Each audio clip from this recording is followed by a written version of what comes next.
నేను ఈరోజు డీజీపీ గారికి ఈ పత్రికా సమావేశం ద్వారా నేను అభ్యర్థిస్తున్నా, నా మీదికి దాడి జరగబోతున్నట్టు నాకు స్పష్టంగా కొంతమంది తెలుగుదేశం పార్టీ నాయకుల ద్వారానే నాకు ఒక వర్తమానం అందింది.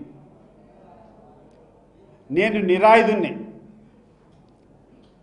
నన్ను కాపాల్సినటువంటి బాధ్యత పోలీసులది. ఇన్ కేస్ మీరు కాపాడలేకపోతే మీకు చేతనైతే నన్ను కాపాడండి, నా మీద జరగకుండా చూడండి. ఇన్ కేస్ జరగకుండా పోతే నా మీద జరగబోయేటువంటి దాడి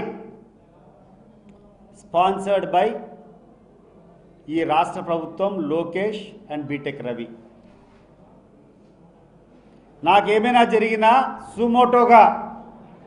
సుమోటోగా లోకేష్ను, బీటెక్ రవిని పెట్టి సిబిఐ ద్వారా విచారణ చేయాలని చెప్పి నేను కోరుకుంటున్నాను. ఎందుకంటే ఇక్కడటువంటి పోలీసుల ద్వారా న్యాయం జరిగేటువంటి పరిస్థితులు లేవు. ఈడ పోలీసులు కాదు, పచ్చకండ వాళ్ళు వేసుకొని తిరుగుతాండ్రు. ఇక్కడటువంటి డిఎస్పీ కానీ, ఇక్కడటువంటి రూరల్ సిఐ కానీ, ఇక్కడటువంటి డిఐజీ కానీ వాళ్ళకి పెత్తనం ఇచ్చినారు. నిజాయితీ పట్ల అధికారులంతా పక్కన కూర్చొని ఉన్నారు. వీళ్ళ వల్ల ఎటువంటి న్యాయం జరగదు.